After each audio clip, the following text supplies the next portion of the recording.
ಕುಮಾರಸ್ವಾಮಿ ಯಾವಾಗಲೂ ಕೂಡ ನಮ್ಮನ್ನ ಸರ್ವನಾಶ ಮಾಡಕ್ಕೇನೆ ಅವ್ರದ್ದು ಪ್ರತಿಯೊಂದು ದಿನನೂ ಅವ್ರ ರಾಜಕಾರಣ ಮಲಗಿದ್ದು ಎದ್ದಬೇಕಾದ್ರೆ ನಾವು ಒಳ್ಳೇದು ಮಾಡಿದ್ರು ಅವ್ರು ಬರೀ ಇದನ್ನ ಸರ್ವನಾಶ ಮಾಡದೆ ಅವರು ಬಯಸ್ಕೊಂಡು ಬಂದಿದ್ದಾರೆ. ನಮಗೆಲ್ಲ ಗೊತ್ತಿದೆ ಅವ್ರದ್ದು ನಡೆ, ಹೆಜ್ಜೆ, ಭಾವನೆ, ಚಿಂತನೆ, ಆಚಾರ, ವಿಚಾರ ಎಲ್ಲ ಕೂಡ ನಮಗೆ ಅರಿವಿದೆ. ಅರ್ಥ ಆಯ್ತಾ? ನಾವೇನು ರಾಮನಗರ ಟಚ್ ಮಾಡ್ತಾ ಇಲ್ಲ. ಇವ್ರು ಬಂದು ರಾಮನಗರಕ್ಕೆ ಅಕ್ರಮ ಮಾಡಲಿಕ್ಕೆ ಪ್ರಯತ್ನವನ್ನು ಮಾಡಿದ್ದಾರೆ. ರಾಜಕೀಯವಾಗಿ ಅದಕ್ಕೆ ಅವಕಾಶ ಇದೆ. ಇದು ನಮ್ಮ ಜಿಲ್ಲೆ.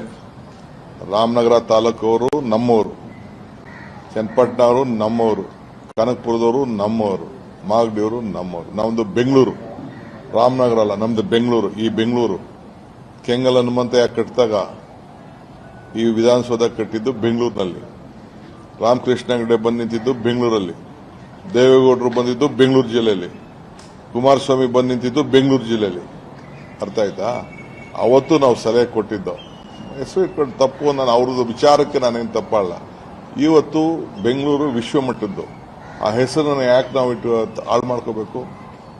ನಮ್ಮ ಪೂರ್ವಜರು ಇಟ್ಟಂತ ಹೆಸರನ್ನ, ನಮ್ಗೆ ಬೆಂಗಳೂರು ಜಿಲ್ಲೆನ ನಾವ್ಯಾಕೆ ಹಾಳು ಮಾಡ್ಕೊಳ್ಬೇಕು? ರಾಮನಗರ ಜಿಲ್ಲೆನೇ ಹೆಡ್ ಕ್ವಾರ್ಟರ್ಸ್ ಅಲ್ಲೇ ಇರ್ತದೆ. ಅರ್ಥ ಆಯ್ತಾ? ಶ್ರೀ ಹರಿಹರ ಎಂಟರ್ಪ್ರೈಸಸ್. ನಮ್ಮಲ್ಲಿ ದೀಪದ ಎಣ್ಣೆ, ಕರ್ಪೂರ, 20 ಬಗೆಯ ಅಗರಬತ್ತಿಗಳು ಹಾಗೂ ಎಲ್ಲಾ ತರದ ಪೂಜಾ ಸಾಮಗ್ರಿಗಳು ದೊರೆಯುತ್ತವೆ.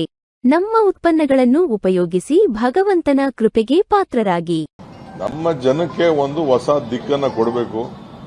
ಹೊಸ ಆಲೋಚನೆ, ಒಳ್ಳೆ ವಿಚಾರಗಳು, ಅಭಿವೃದ್ಧಿ, ಇವೆಲ್ಲ ಕೂಡ ನಾವು ಮುಂದಿನ ಜನರೇಷನ್ ಬಗ್ಗೆ ನಾವು ಆಲೋಚನೆ ಮಾಡ್ತಾ ಇದ್ದೀವಿ. ಈಗ ಅವ್ರ ಹಣೆಲೂ ಬರ್ದಿಲ್ಲ,